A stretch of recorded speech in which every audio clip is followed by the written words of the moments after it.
Welcome to the Virtual Memories Show. I'm your host, Gil Roth, and we're here to preserve and promote culture, one weekly conversation at a time. You can subscribe to the Virtual Memories Show through iTunes, Spotify, YouTube, Google Play, and a whole bunch of other venues. Just visit our sites, chimeraobscura.com/VM or vmspod.com to find more information, along with our RSS feed. And follow the show on Twitter and Instagram at VMSPod. Well, I went to the oncologist yesterday. It was a regularly scheduled check-in to monitor my chronic lymphocytic leukemia, or CLL. I was on a 6-month check-in schedule, but last July they saw some non-leukemia anomaly and they wanted to keep an eye on it. So yesterday was a 4-month interval instead. Everything was fine. They did the blood tests on site. They sent some other stuff out for labs, but the anomaly, which would not have triggered leukemia treatment, but would have required other infusions to kind of bolster my immune system, that did not progress. The white blood cell count, which is the thing we're concerned about in general for this, it was fine. It was in the general range of when this whole thing began for me back in summer of 21. They worry about rampant progression from check to check of the white blood cell count, not incremental increases, but like doubling or more in that time. And this time around, no big deal. So that was all good.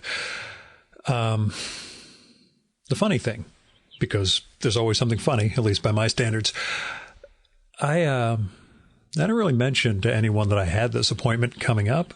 I mean, my wife knew. And in the few days leading up to it, I mentioned just to a friend or two about it. But really, I just kind of left myself alone with it.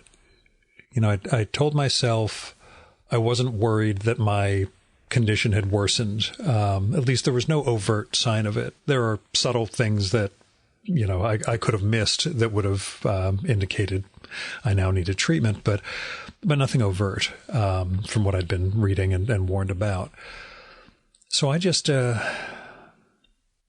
with the uncertainty. And that period of time leading up to finding something out. And I found it didn't really get to me. I mean, I'm sure it was tweaking me in certain ways, but you know, I didn't get morbid, didn't leave myself in that inner zone too much of, you know, whether I was or wasn't passing some threshold that was going to change my life. That gets me to what's actually funny. See, when you go in, you get your blood drawn, you get your blood pressure taken and other stuff, and then you go into the exam room and you meet with the oncologist when they're ready. And the first few times I've gone for these consultations, my blood pressure has been through the roof, relatively speaking. Just nerves, anxiety, everything else, especially the first time. The numbers I posted were just crazy. And, you know, every time I would say to the techs, you know, you guys factor in that people are nervous when they come here, right? And they just kind of laugh and ignore me because they don't care. But this time they set up the cuff, ran the machine, and it came back at 102/60, which is low. It's normal for me, and that's a low blood pressure for normal people. I laughed and realized in that moment I really had managed not to worry about this time, to just accept this is where I'm going. I'm going to find something out, but I can't get worked up about it. And that was good. I also got in a good sketch in the waiting room. One of the other patients was directly across from me, and I kind of sketched him, but he was looking down at his phone the whole time and didn't notice, which is what I drew. But anyway, pending the lab result that they're waiting on, I am back on a 6-month interval. We scheduled that, and that's going to almost fall on the second anniversary of when I got my diagnosis back in 2021. As time flies, you know. Anyway, on that note, let us get to the good stuff. My guest this week is Stephen Heller, the legendary art director, design guru, author, instructor, well, he's got a lot of other hats. And Stephen has this wonderful new book out called Growing Up Underground, a memoir of counterculture New York. It's from Princeton Architectural Press. And Stephen's been on the show a few times.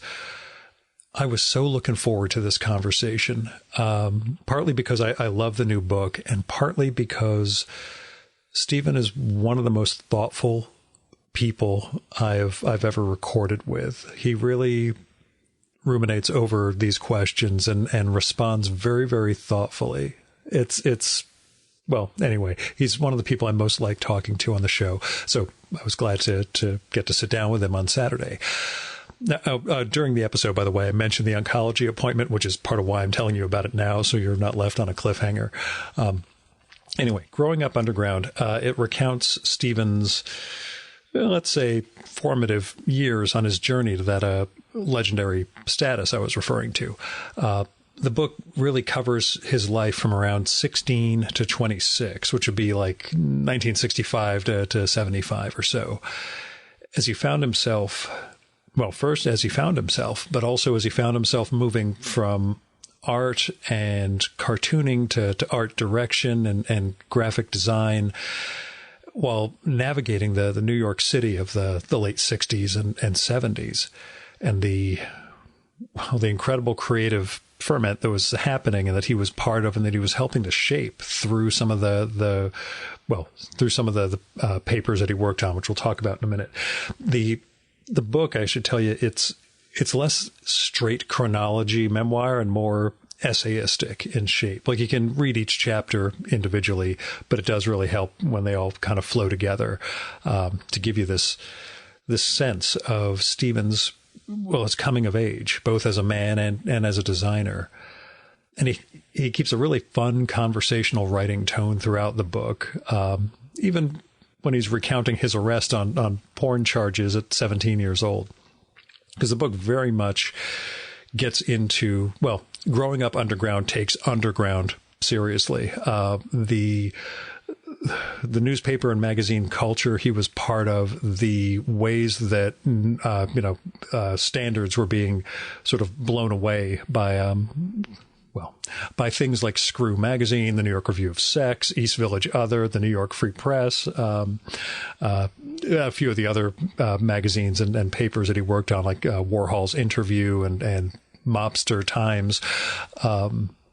There's a whole world of, well, again, the counterculture, this very subversive thing that was occurring and that he was right at the center of.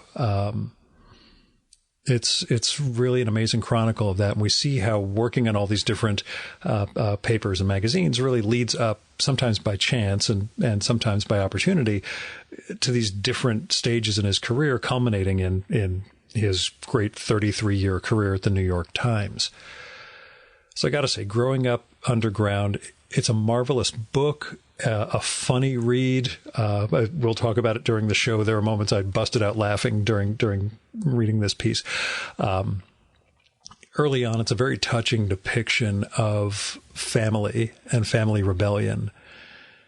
And really, it's just a fantastic document of that era in New York and New York's counterculture and the press that really chronicled it. And well, anyway, it's also filled with reproductions of his comics, his art, posters, the newspaper and magazine designs, as well as other work he made over the years. And the captions for them are actually really illuminating in their way. The whole book really comes together so beautifully between the two narratives of this Bildungsroman of his, and we'll say the visual aids and sort of what accompanies them and what they tell us in terms of an overall story. It's also, again, given the visual reproductions in it, the whole thing is a beautiful object of a book. It's not a coffee table book. It's a regular trade paperback sized piece. It's really just a joy. And I'm awfully glad they sent me a real copy instead of a PDF, because it's the sort of thing you love to hold in your hands and read. So go get Stephen Heller's Growing Up Underground. It's out now from Princeton Architectural Press. Now, there are a couple of caveats. The actress he is trying to remember at the end of the conversation is Nicola Walker. And when I cite a thing about missing photo albums, I think it's from Darryl Pinckney's memoir, but I may be totally wrong. I just can't figure out what other book I'd been referring to, but you'll see. Otherwise, it's just the standard caveats for recording in person in New York City. You know, you'll hear sirens, you'll hear trucks outside, etc. But that's the joy of sitting down for real with somebody instead of just doing a remote. Now, here's Stephen's bio from the book. Stephen Heller was an art director at the New York Times for 33 years, originally on the op-ed page, and for almost 30 of those years with the New York Times Book Review. Currently, he is co-chair of the SVA NYC MFA Design, Designer as Entrepreneur program, and he writes PrintMag.com's Daily Heller column, which Wired Magazine has called a must-follow feed in the world of design. He is the author or co-author of 200 books on graphic design, satiric art, and illustration. He lives in New York City. And now, the 2022 Virtual Memories Conversation with Stephen Heller.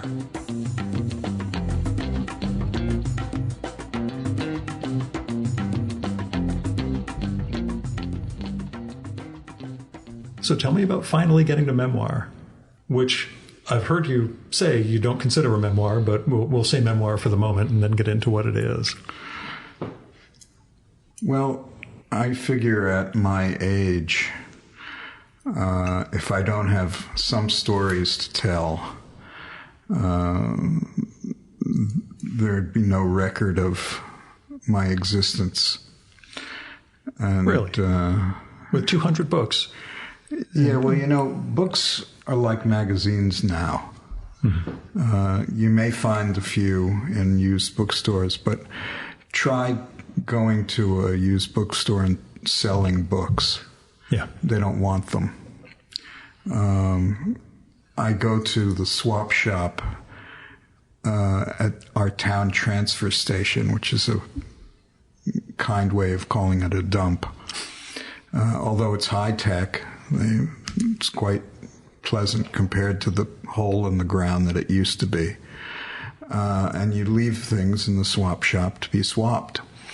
And I take in boxes of books. Yeah. You know, if I were a book dealer, I would go there consistently, and I'd probably come back with more money than I'd make picking up cans on the street. So I don't look at books anymore as permanent. They'll come out, and this is no exception. Yeah. They'll come out, they'll get plugged for a while, and then they'll fall off the charts. Unless, of course, you're Stephen King or somebody of that stature, where a movie's going to be made and different paperback editions are going to be published. So I figured the time was right to get my few stories down, and I had spent the last 15 or more years writing about different anecdotes, different aspects of my own story, things that I thought would make interesting reading, if not for anybody else, for me. Mm-hmm. And once decided, I found a publisher that was interested, which surprised me. Yeah. You know, a designer's autobiography or memoir is not high on publishing priority lists. But Paul Sayre, really good designer, had written a memoir that was published by Abrams, and I reviewed it for I Magazine, and it just gave me the impetus to fill in the blanks in terms of making it a narrative and tying those things that I had written already together with a personal story. And And there was enough of a personal story for me to feel comfortable, more or less. It took a few years to get into it. And so it began. What was the toughest part for getting, as you say, getting into it? Well, the toughest part is the writing itself. I write every day, but when something really matters, I overwrite, I overedit, I overread, and I'm not an editor. I'm a capable writer, but it just challenges my capabilities and my expertise. So the whole thing was difficult. Was there a sense of these stories now have to be, I don't want to say corroborated, but codified? Like, I have anecdotes that kind of shift around in meaning myself, and, you follow different divagations and such. But again, that act of narrowing it down and making it something fit for the book. Well, there was a lot that I wrote that I didn't put in the book. Yeah. And I did want to make it so that people would turn the pages. Yeah. So many of the stories were codified already, but only via conversations. So I don't know. Part of me had a greater sense of hubris than I deserve. Part of me felt that people who read this will care. And the other part of me said, who the hell will care? And I think it kind of equals out given the response I've gotten from it. I mean, there are people who really love it, and there are people close to me who haven't said a word. Is there a concern that nobody gets named that badly? Well, there are names named, but not that badly, except for one. But I did hear from one person who had been out of my life for quite a while, who was named. Yeah. And it shocked me, actually, because this person is not part of the business. Mm-hmm. And I figured the primary audience for this would be people who know me or know my writing or are part of the design field. And then there would be the washover of people who were just interested by some of the commentaries and some of the interviews and stuff like that. How much of a challenge was it balancing the coming of age story and the coming of age as a designer? Because you fuse those really well. It's not just that Stephen grows from 16 to 26. It's that your understanding of design, is simultaneously, making that evolution over the course of these pieces. Was it a balancing act, or is your life already, those two things are conflated? Those two things are conflated. Mm-hmm. I mean, what I don't have are outside interests. I try to make design and life as holistic as possible, but I don't go out hunting, I don't go out fishing, I don't collect stamps, I don't have other passions that many people do have. When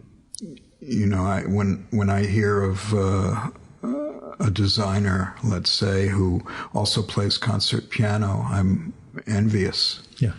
I took piano lessons for 7 years, and I can't play a note except for chopsticks. More than I've got. But who were at the very beginning, you sort of go into some of the literary influences or writing influences you had, particularly Orwell. Are there other significant writers, especially in this, we'll say, essayistic memoir form, who you sort of modeled after, or did you sort of find your way as you were Well, writing? I found my way. I did read, because I was given a gift of Mary Carr's book, How to Write a Memoir. Oh, gosh, yeah. And then I read her memoir. So I went backwards, so to speak. I've done that with several authors. I've read their about writing before I've read their writing. Right. So, yeah. So, but there were very few others. I mean, I do mention Orwell quite a bit because, in part, because I started reading all this apocalyptic literature after the man with no name was elected president. And I had read Orwell, a wonderful book way before the election, Orwell and Winston Churchill. Oh, the Tom Ricks book? Yeah. Yeah. Terrific parallel life kind of book. And I had read Homage to Catalonia. And of course, as a kid, read 1984 and Animal Farm and those things. But how to write or why I write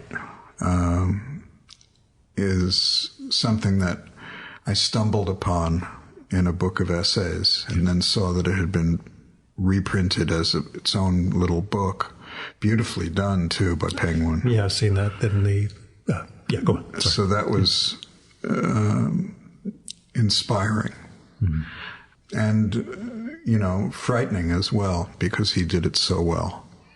I mean, was it that much of a challenge for you to find a voice for this, given the other types of voices in which you write, the daily blog, the books tend to be collaborations from what I recall of the books I have of yours, so I don't know how much of that my other is. 200 books are mostly me writing, and the collaboration comes with the researcher or designer. There are a few other co-authors like Veronique Vienne, who I work with as a co-writer. Greg D'Onofrio wrote half of the book, The Moderns. And of course, I write for other people's books. But finding the voice was something that I wasn't consciously trying to do, because if I was consciously doing it, it would be very strained. I know when I'm trying to be funny, and I'm not funny. Yeah. I know when I'm writing and something occurs to me that has a sense of irony or wit, to kind of leave it be and just write it the way I think it. Yeah. What I'm amused and amazed by, I love alliteration, which I remember from English classes was a no-no, that and puns, and I love both. But I was amazed that people were amused that it was an amusing book. Mm-hmm. That people, I got emails from folks that said they laughed out loud. Yeah, that's what I was going to tell. When you said you weren't funny, there were multiple moments where I busted out laughing reading this book. And okay, so yeah, I'm not the only one. That's good. Well, I'm a quipper. Yeah. I'm equipped to quip. And that's, a defense mechanism. It's an attention getter. It's a way of getting out of a intellectual situation where I am ill-equipped to join in the conversation. And it's a way of diverting the conversation. So I quip a lot. Mm-hmm. It's also a way for me to make someone else relaxed, because I do a lot of interviewing, either for publication or just students. And I know how difficult it is to make people feel at ease. So quipping becomes a little game of table tennis. Yeah. What did you learn about yourself in the course of this? Well, what I learned is that I'm chronically dissatisfied. Mm-hmm. I don't know whether it was because of this or just took a natural course, but I've had insomnia for a few years now. And certainly while doing the book, I had it bad.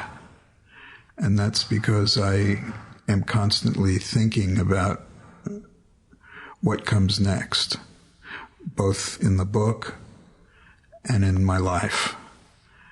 And at 72, it's time to think about the next 10 or 20 years or however long I have left with Compos Mentis. And I think about friends, this year has been the worst, who have passed away, and what they've had to show for themselves and what will remain. And I just learned that it's very difficult to cure that or not wallow in it. Listen, I'm seeing my oncologist on Monday for another check-in. So there's at 50 to 51, there was a lot of the legacy. I should start thinking about that. Oncologist is one word that I know I don't want to use. You don't. I'll deal with that, so you don't have to. But yeah, there's that sense. It makes me wonder, given the career you've had, that sense of ephemerality, that the things you were designing, being newspapers and things that were meant to pass in time, whether that idea of I know there are things that stuck out at you over the years, and you've got great samples of things in the book, great illustrations or photos of some of your past work.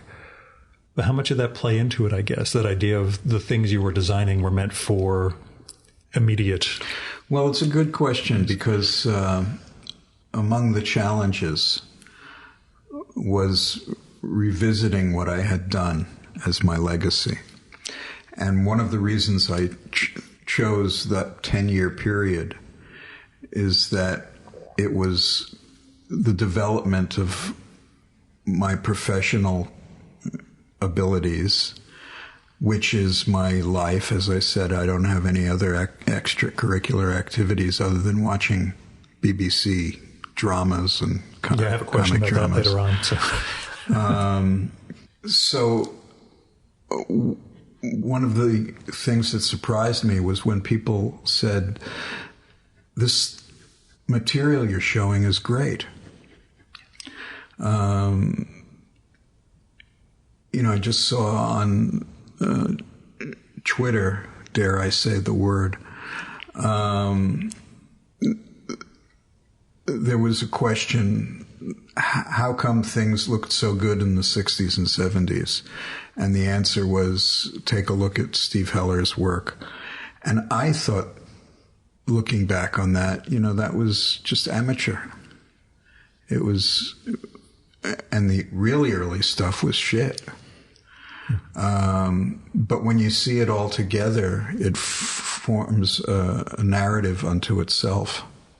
It's a part of a continuum, and my part is a sidebar to the continuum. So I was debating whether I was going to put in my cartoons, which I always...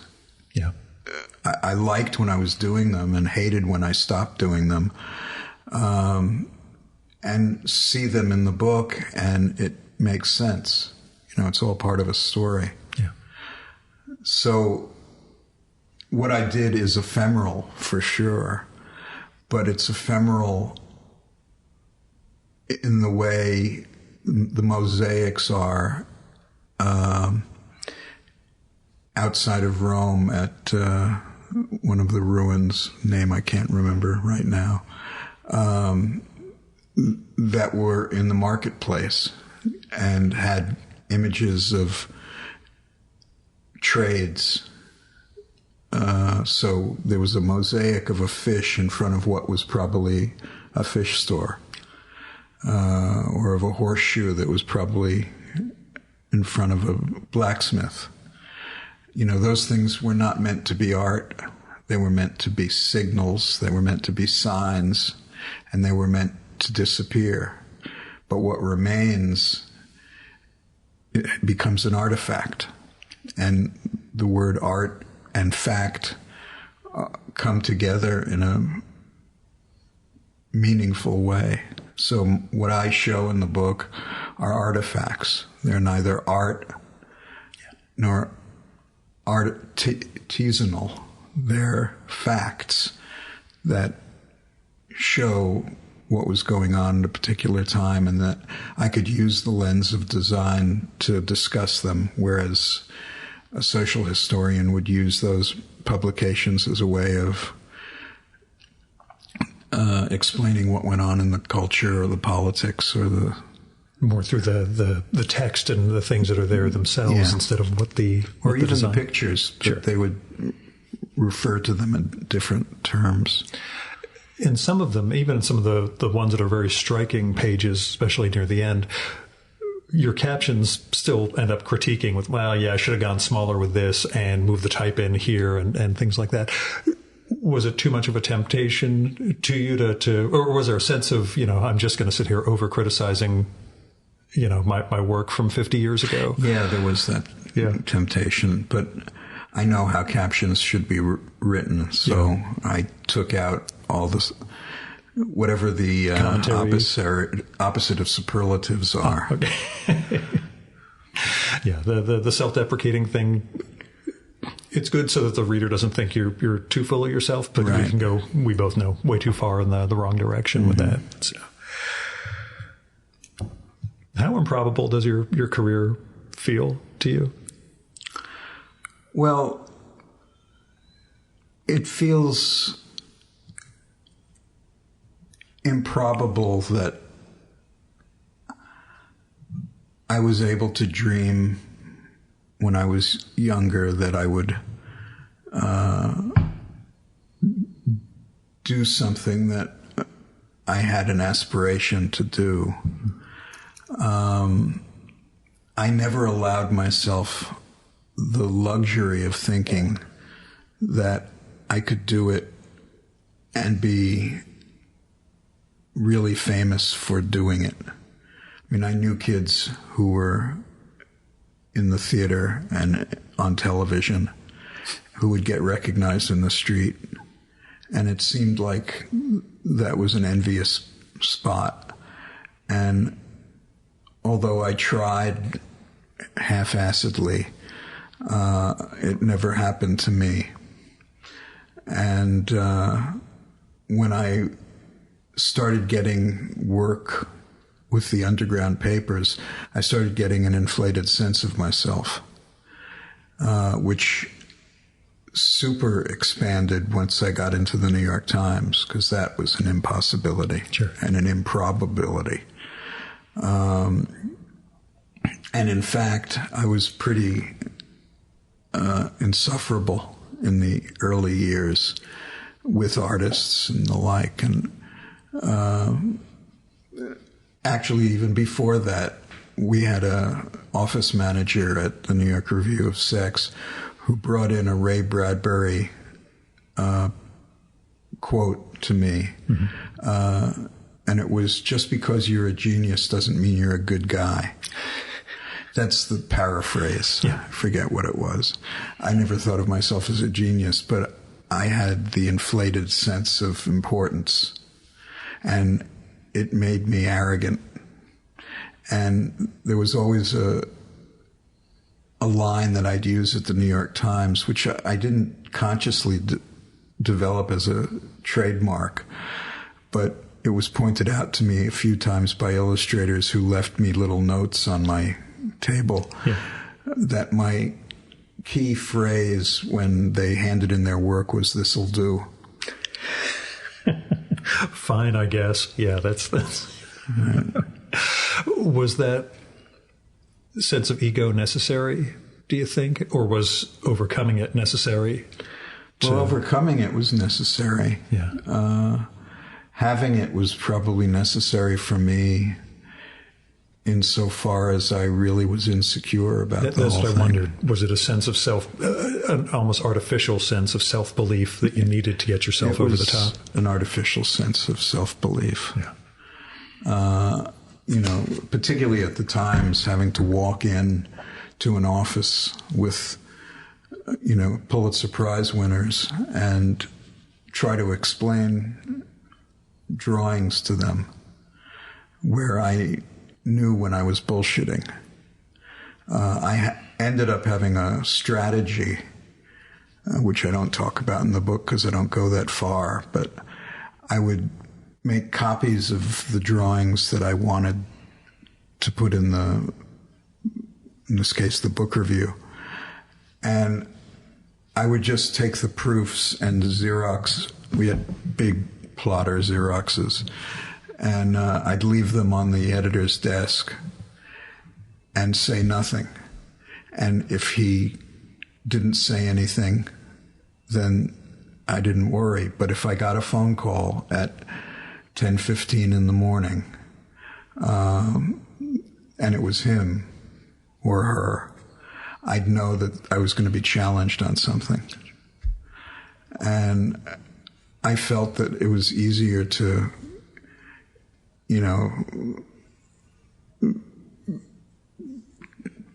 leave my mark and then get the critique later than stand around and wait for it, which I had to do with covers. Sure. And, it was always a combination of insecurity and anger. Yeah. Because I didn't like being, and still don't like being challenged. Mm-hmm. When you talk about, you only go up so far in the book, are you planning for more? I don't know. Okay. Did you enjoy the process enough to say, boy, I'd really love to cover the next 10 years or so? I enjoyed the aftermath. Yeah. The process itself is difficult for me, particularly as I get older. Just in terms of remembering or really? Just in terms of writing. Yeah. I rewrite so much now. And I write in the book where the insomnia is really like having a clogged drain. And when I go to sleep, the Drano works. And it just pours out my ear into the pillow.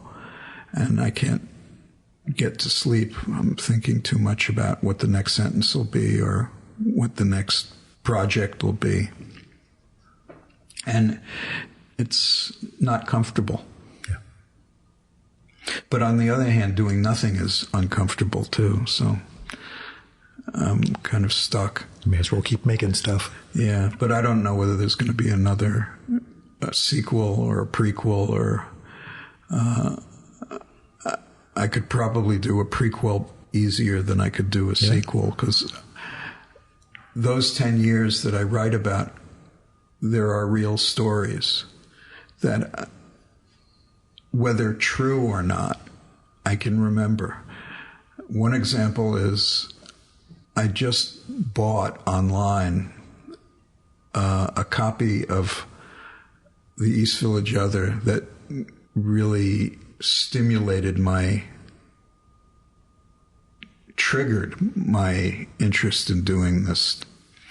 And it was a cover that I remember a certain way.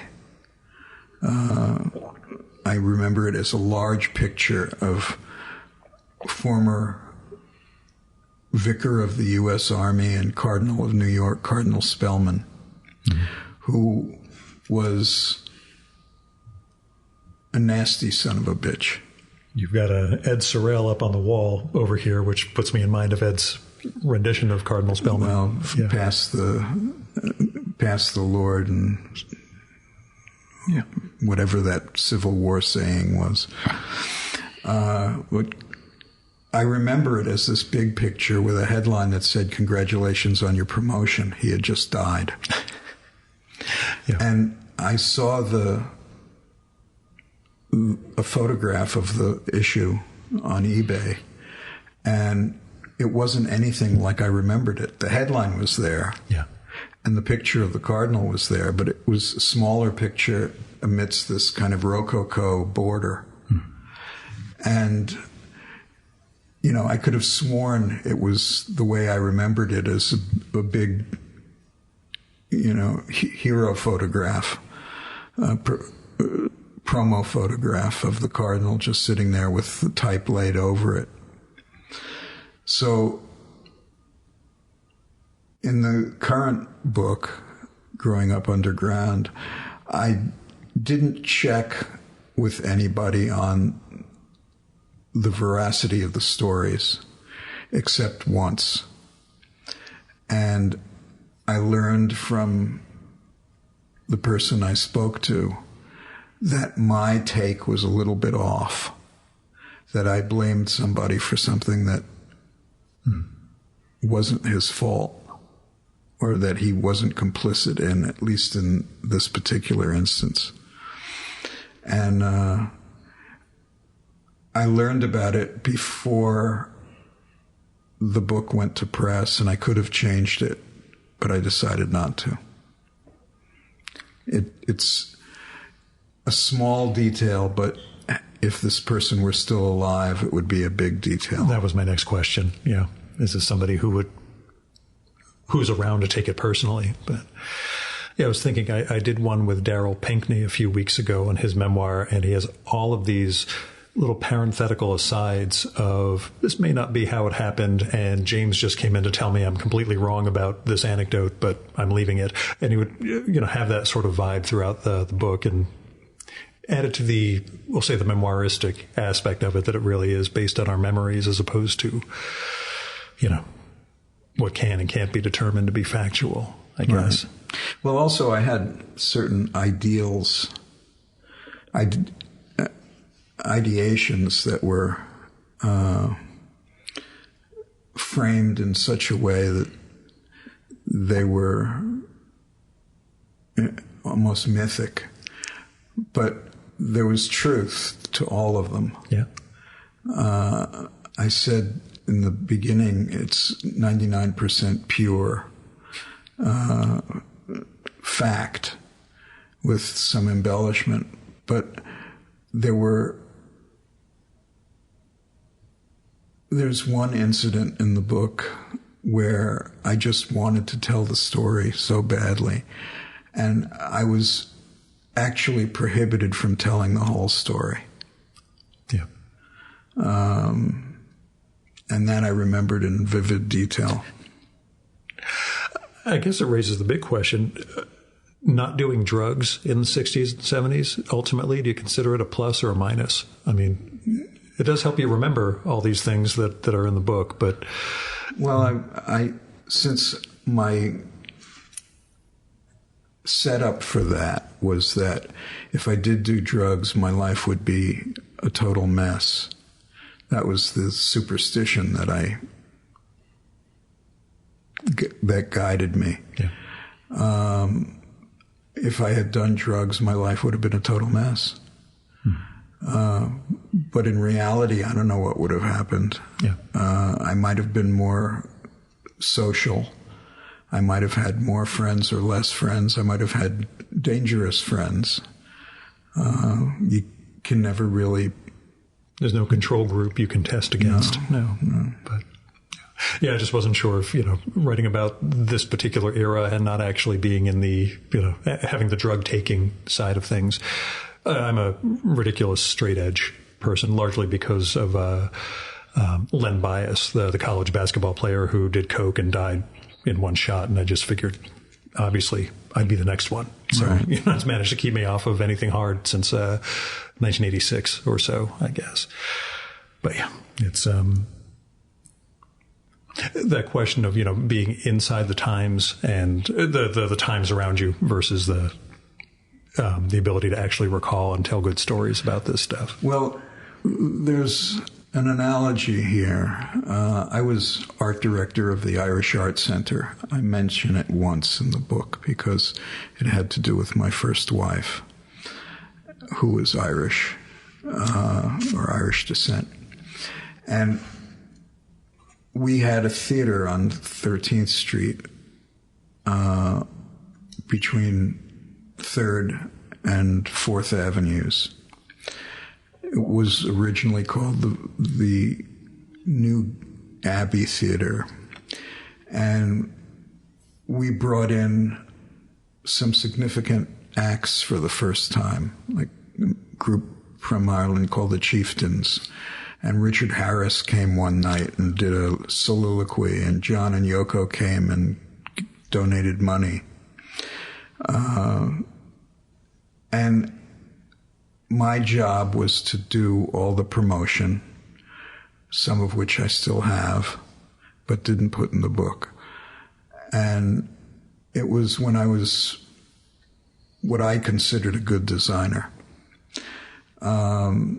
But my other job there was to tend bar. It was an internal bar. It wasn't, we didn't have a liquor license, but I was able to, pour a beer or try to mix a drink under the counter. And I loved being behind the bar because I could be part of the action but not in the action. And that was kind of like the doing of drugs, particularly with the Irish, who are such big drinkers. Yeah, our stereotype for it. And I spent time in Ireland with a lot of these people, Clancy brothers, for example. And I just didn't want to get into that drunken state. Yeah. So I could stand behind the bar, make like I was, in control, and observe and take part when I wanted to and stand back when I wanted to. That you weren't expected to be fully shika as we know it. Is there someone you wanted to work with as an artist that you didn't get to? That I didn't get to? Yeah. Well, the Beatles. Yeah. Bob Dylan. There's still time. There is. No, I mean, I'm rather content. When I was young, I just bit the bullet and called everybody that I wanted to speak to, just like you do with your podcast. And I tell the students all the time, if you want to talk to somebody, call them. The worst they can say is, don't bother me. The second worst they can say is, leave a message. And the best they can say is, I'm interested in talking. I mean, Tom Wolfe and I became friendly. Well, not friends, but friendly. When I asked him to write an introduction for an exhibition that I was doing on German satiric art that I knew he was interested in. Yeah. And he came to my apartment and he looked at all the material, and I knew that he was doing the right stuff at the time. And I, as a child, was president of the astronaut fan club. I was the only member. Yeah. And I used to write away letters to all the astronauts, and I'd get autographed pictures back, and I'd get letters back. And if the silverfish haven't eaten them all, there are some interesting pieces of history there. I even got, I would send the X-15 pilots letters periodically, and I even got a letter from one of the X-15 pilots saying, I've written you back 3 or 4 times. No, this is the last one. Stories you really wanted to include that you didn't get to, or alternately, things that are in the book that you hemmed and hawed about, I don't know if this should go in, but... There was no hemming and hawing. Yeah. What I put in, I wanted to put in. What I didn't want to do was make anybody feel bad who exists. What I left out were the things that I had forgotten about and remembered afterwards. But I also didn't want it to be just a list of names or a resume. Yeah. And so I snuck some names into captions and the like. But there was only one story that I wanted to tell that I was asked not to tell. Yeah. Which I won't ask. Yeah. You did mention, when we were talking about books surviving, potentially becoming movies and living that way. If we were doing a movie of growing up underground, anyone you would cast for yourself as a young man? Brad Pitt. Of course. I was going to go with the guy who played Thor, but, I haven't seen any comic book movies, so I can't. I'm just using that line because the dude from the Wall Street Journal who blew up Elizabeth Holmes' company, Theranos, John Correia, when he was asked, who should play you in the movie, that was his response. That's a the guy who good plays response. Thor, I guess. No, I was thinking yesterday in the taxi cab, I was watching a clip from Willie Geist speaking to Chris Helmsworth. Yeah. I don't even know what he does, but he's a very good-looking guy, and he's real fit, and he was doing some sort of survival Oh, yeah, I've show. seen billboards for him, some National Geographic show. National I'm not sure. Geographic. Yeah. And it just seems so... This guy seems so cool. His beard is well trimmed. He's got a great look. That would be my ideal. Yeah. But,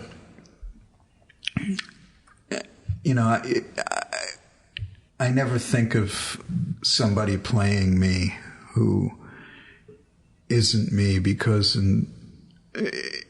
it raises expectations. Yeah. Or deflates the ego. I heard Mimi Pond once at an appearance. Somebody asked her about the movie version of her memoir, and she was like, my daughter looks just like me back then, so that's pretty much as good as you're going to get. But yeah, not a sort of thing that a lot of writers or artists really contemplate, I guess. But you did an interview for the book where you with Print Mag, the magazine that you co-own. There's one line among many that jumped out at me where you said that accomplishment for me became about numbers. And as somebody who obsessively does that himself, I approaching the 500th episode of this thing, I was losing my mind and planning it and, how all these things accrete. Do you see the root of that in your psyche? Is there an issue, I guess, or something you've learned to figure out about, this is why I do things this way and this is what I need to... Well, it's... Not to get all psychological, but I figured we know each other by now. So. Yeah, it really comes down to if I can't do anything as well as I would like or think I should be doing, there's strength in numbers. Doing 4 books a year deflects the criticism of one book, which I always anticipate. So it's what kind of puts me on the map in my own geography and what I think people think of me.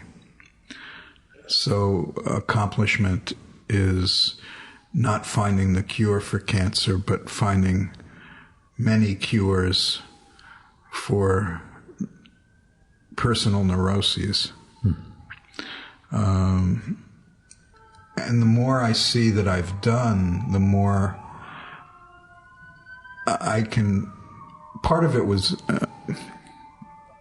let me restate that. Sure.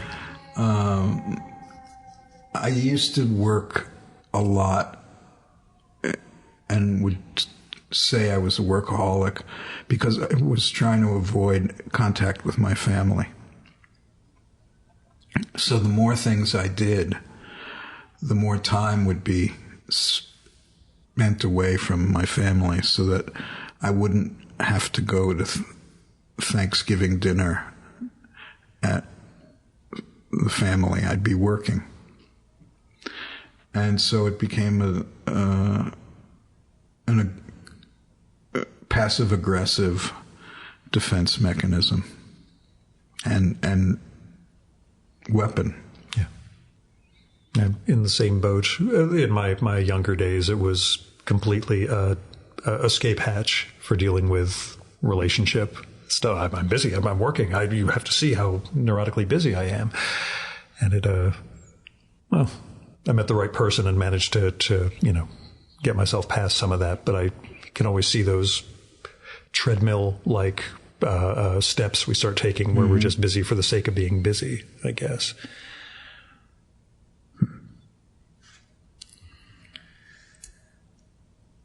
And you mentioned the sense of loss, especially in the last couple of years.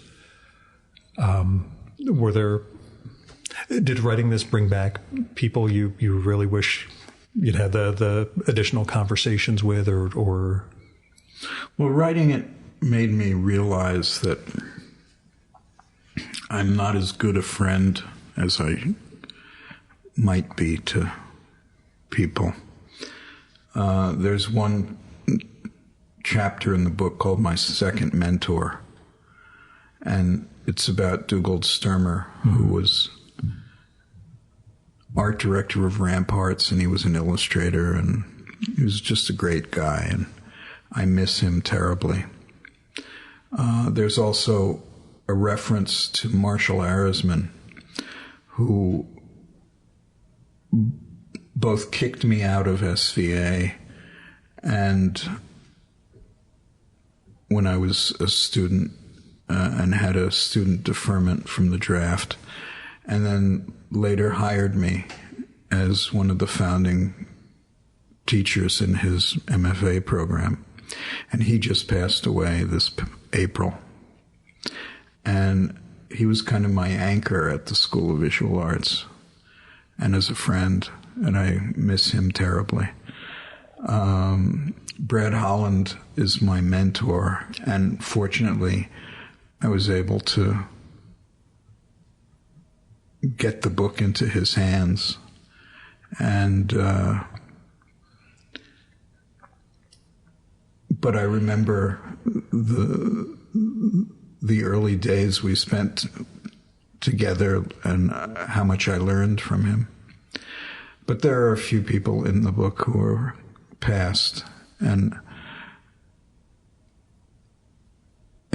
I don't know whether I would have seen them again anyway. Yeah.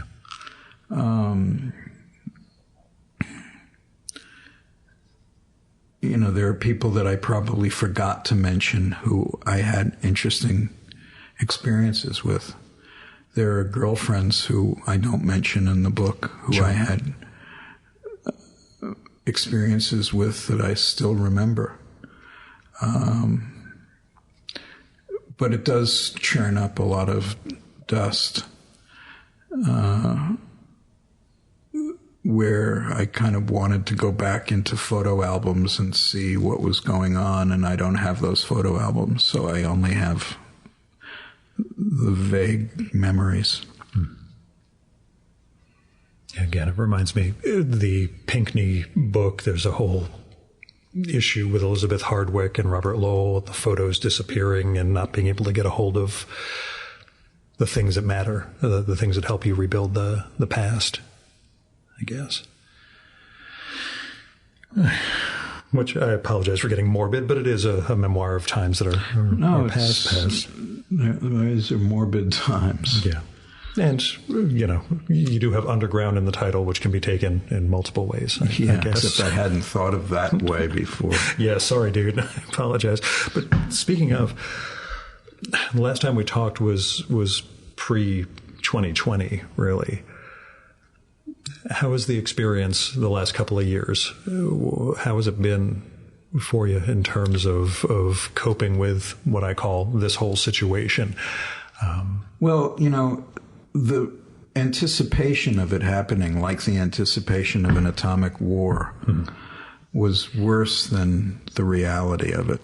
It was kind of frightening at first. The whole lockdown was a whole different ball game, a whole different lifestyle. Did you spend it here or in Connecticut? Both. Okay. The Zoom experience was bittersweet. But now I barely remember it. Yeah.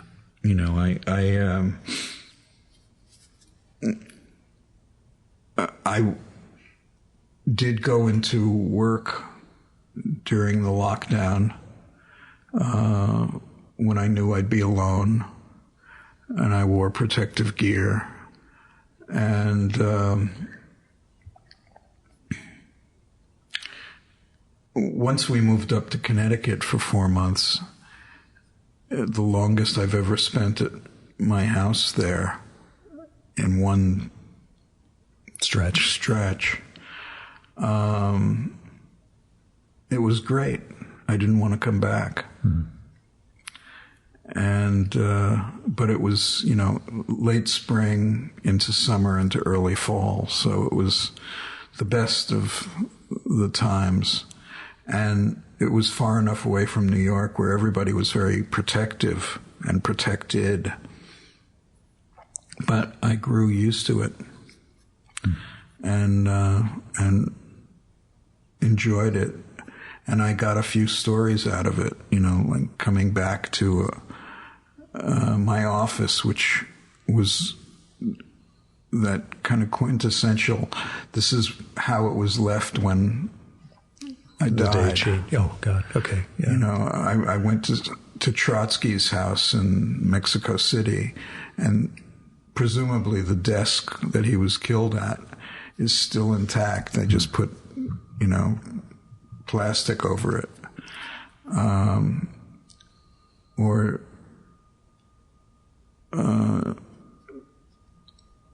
going into the Met and seeing preserved rooms or recreated rooms. That was like going into my office, and it was just a recreation of something. Interesting. Again, I was always working from home, so I was always in that same environment. But yeah, I can imagine that sense of that world being a recreation when you step back into it. That's something. At the FDA, they developed a mouse and rat problem because everybody left on the same day and nobody thought to clear out all the food. Well, we had a problem in this apartment. We were warned before we were coming back to go to some medical appointments. And one of the residents wrote that her place turned into a wildlife preserve. Great. I still have this vision of vines and That's exactly what I was seeing. All of this stuff. And we came back, and it was full of water bugs. Huh. And water bugs freak me out. And Louise, my wife, managed to kill one with her hand, which, it's hard enough to kill it with a hammer or a shoe. But I learned what buildings are like. Yeah. That if you don't flush the water through the pipes, the vermin get to you. Yeah. And I had a prefiguration of what life would, or survival would be like in New York if people evacuated. How has the city been for you since you've come back? How's it changed? I mean, I'd see all the sidewalk dining, etc. But what's different? I loved it during the COVID when we'd go out at night at 5 or 6 o'clock and few people would be on the street and we'd just walk around the block to get some exercise, and there was nobody around and the air was clean. And now it's just too many people. Mm-hmm. And Manhattan is not what it was when I was a kid or when I was in this period. The era of the book, yeah. So I don't want to sound craggy or stuffy, but it sucks. Yeah. On the other hand, when I walk to work through Madison Square Park, it's just a joy. You know, it's like 5 minutes of heaven, mm-hmm. Even when there are people there.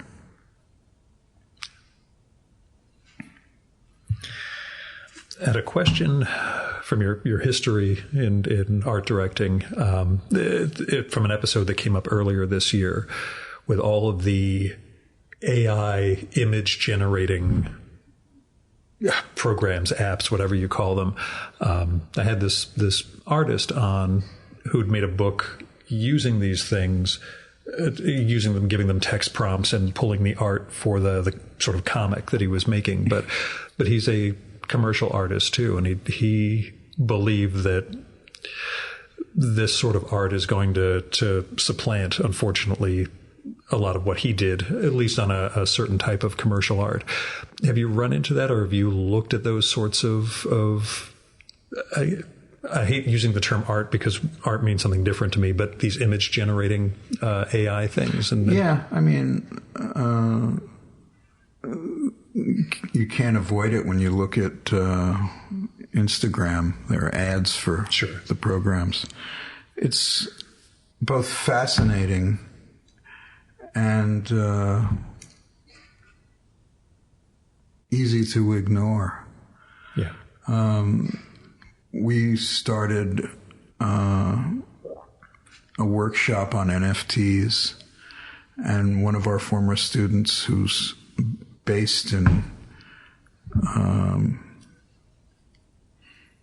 the Far East has been teaching it via Zoom. And I love listening to his classes because he has such a melodious voice and knows his stuff.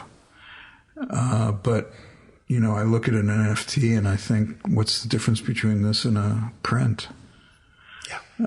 And then I look at, you know, those images where you can transform a photograph into any painting. And I think, well, that's something that would have been fun when I was a kid, but it doesn't seem like art to me now. But, you know, the tools are just tools, and the technology is just technology until somebody works it. And, you know, television was just this black and white fuzzy image on a screen until writers and camera people and actors and you name it got involved and made it into something that was worth watching. Speaking of, this is the time in the show when I ask, what are you watching? What do you recommend? Well, we've just been watching All Creatures Great and Small, BBC. I watch a lot of BBC. That's a remake, right? Not the Peter Davison one from like the 70s or 80s? No, it's a remake. Yeah. Because I saw it when I was a kid because the Doctor Who connection. But anyway, go on. Well, Foyle's War was my gateway show into BBC. It's not that I'm an Anglophile. It's just I love things British. I was sorry we had such a problem with them in 1776.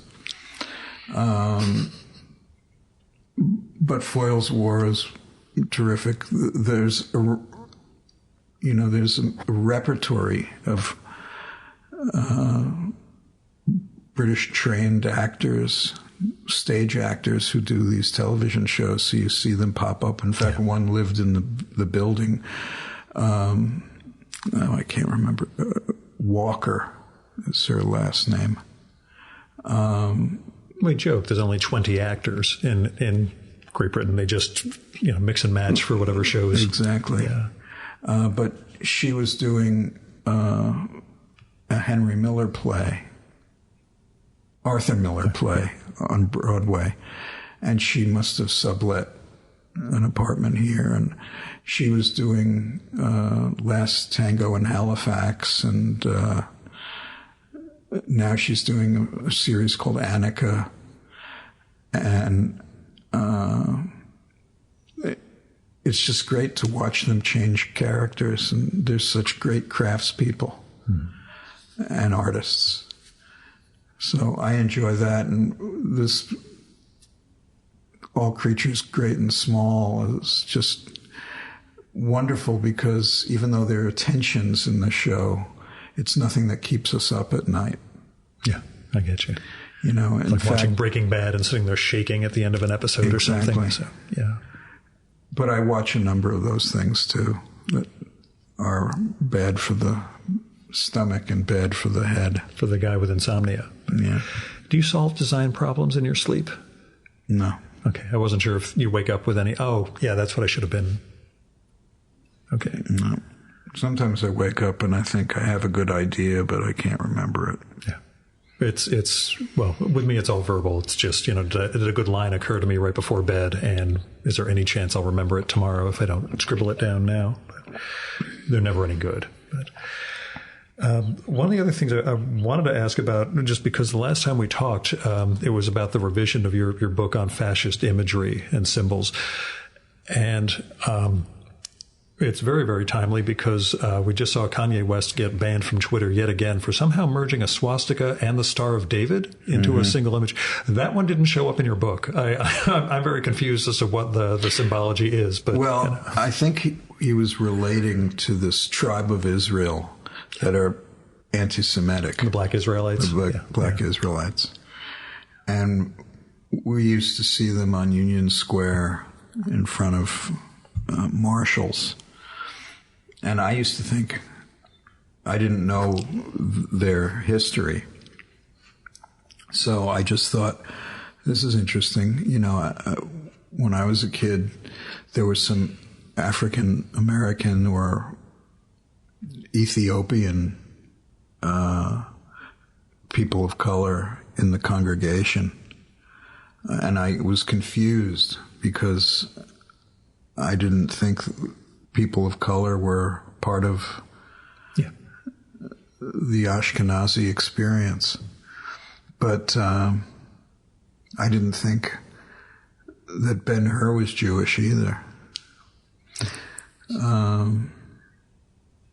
But there's a movement afoot, and there's a film called Manji that I'm in, which is a film about a Buddhist monk. I can't pronounce his name, so I won't try. He's Japanese. He's lived in New York for a long time. And he told me that he had read my first swastika book and was not incensed, because Buddhists don't get incensed, but he was concerned that I was misinterpreting and misappropriating the symbol. That the swastika, in fact, was a term never used by the Nazis or by Hitler. Okay. It was the Hakenkreuz, or hooked cross, or as Steven Spielberg just said in an interview, the twisted cross. And so he was on a mission to educate people to the nuances and the reality of what a swastika was versus what a Hakenkreuz was. And we debated a couple of times in public, and I don't disagree with him, except I do believe that certain symbols should be inviolate for as long as is necessary to wash the alternative meaning out of them. Mm-hmm. And as long as somebody like Kanye West is spewing anti-Semitism and ignorantly putting symbols together, it makes my point. But that said, in India, there's a 6-pointed star and a swastika with 4 dots in the crooks of the swastika. Mm.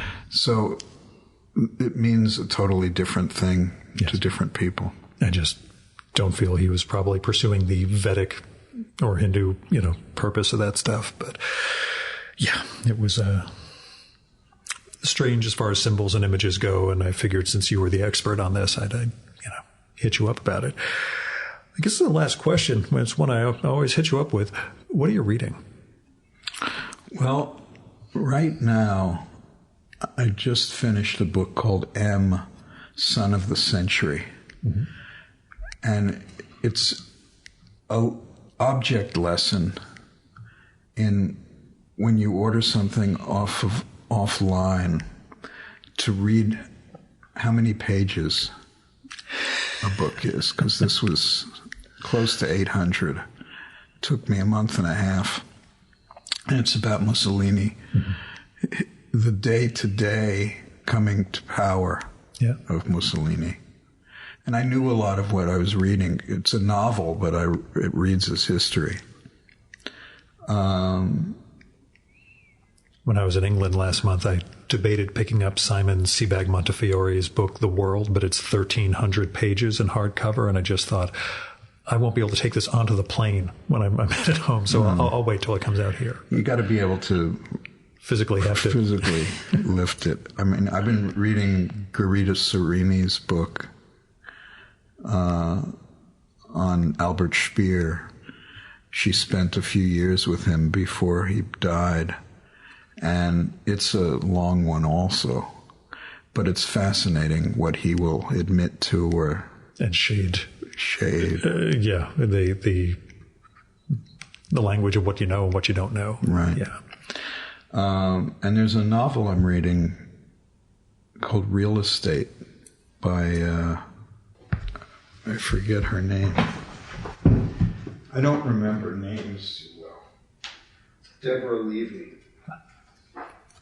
But I read a lot of New Yorker articles.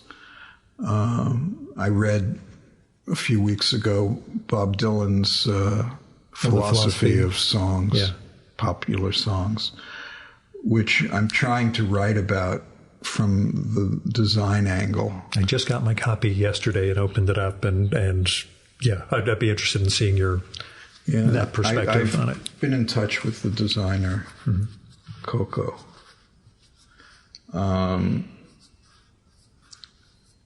But it's also a fascinating book. I mean, there's some things that are just too much of Dylan riffing on a song and what it means to you, what it means to us. But he'll then do these sidebars, these breakouts, where he talks about the importance of a particular lyric or the writer itself, himself, herself.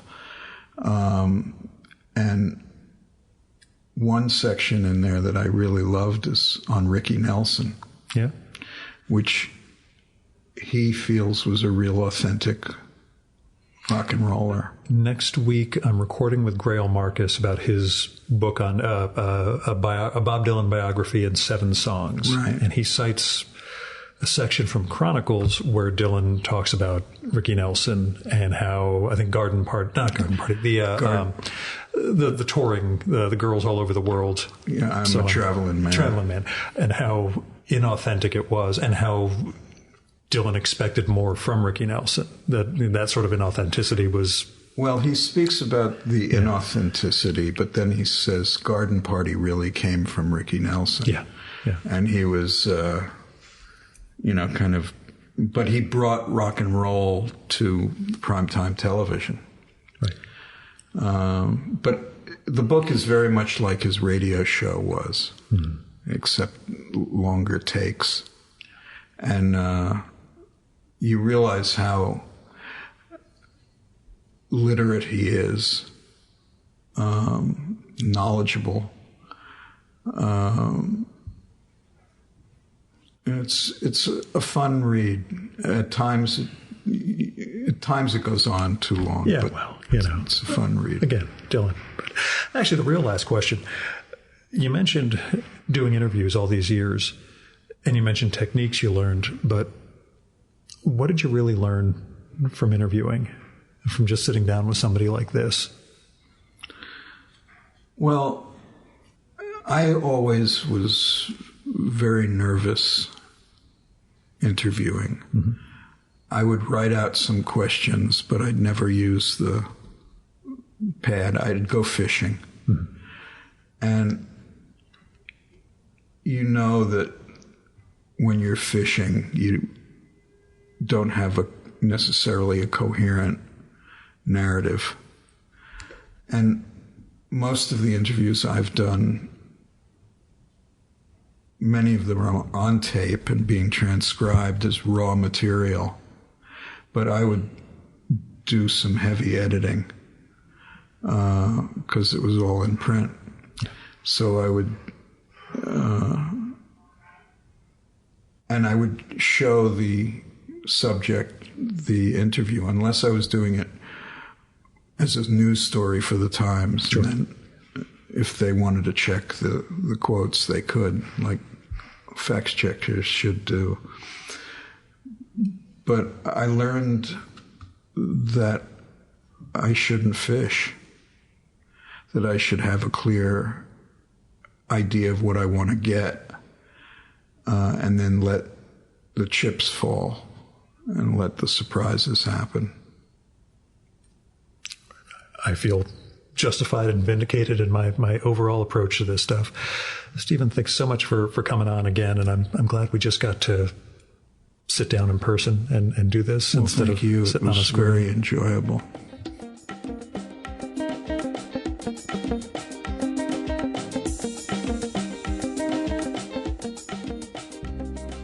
And that was Stephen Heller. Go check out Growing Up Underground, a memoir of counterculture New York. It's published by Princeton Architectural Press, came out a few weeks ago. It really is a joy, and it's a wonder to look at and to see the examples of the design work and the art and everything else that Stephen was involved in over those about 10 years that the book covers.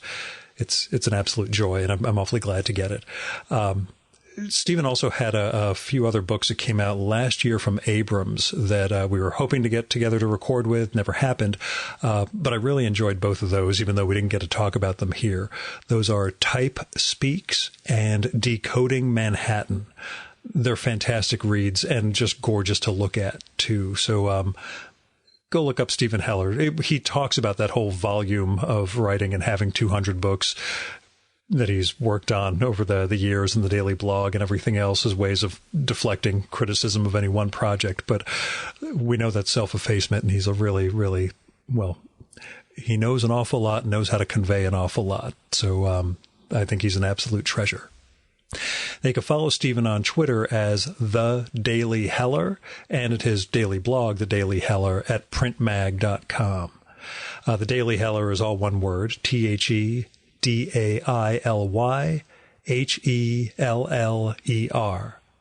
The Twitter account has a link to Print Mag, but I'll put links to both of those in the show and episode notes for this one. Now you can support the Virtual Memories Show by telling other people about it. Let them know about this podcast that comes out every week with interesting long-form conversations with fascinating creative people. Also, you can help out the show by telling me what you like and don't like about it. You can send me a postcard, letter, email, or leave a message on my Google Voice number, which is 973-869-9659. That goes directly to voicemail, so you don't have to worry about getting stuck in an awkward conversation with me. And messages can be up to 3 minutes long. So if you go longer than that, just call back and leave a second message. And let me know if it would be cool to include your message in an upcoming episode of the show. You might have something interesting to share, like what sort of movie or TV show or book or piece of music or theater or art exhibition or whatever you think I should turn listeners on to. And maybe you'd want us to share that with the listeners. I would love to do that, but I would never do it without getting your permission first. So if you leave a message, let me know if it's cool to share.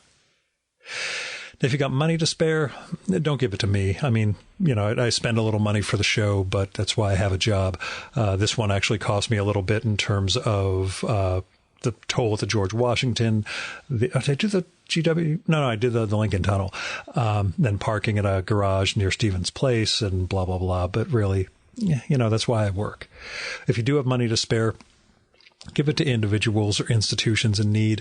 There are people out there you can find through GoFundMe, Patreon, Kickstarter, Topato.go, Crowdfunder, and other crowdfunding platforms. They need help with rent, with medical bills, with getting an artistic project off the ground. There's all sorts of things you can do to try to help them out. If you're looking for somewhere to help institutions or foundations, I give to my local food bank, make occasional contributions to the Poor People's Campaign, freedom funds, election funds, certain political campaign funds I donate to. There are pro-choice, Planned Parenthood, abortion funds.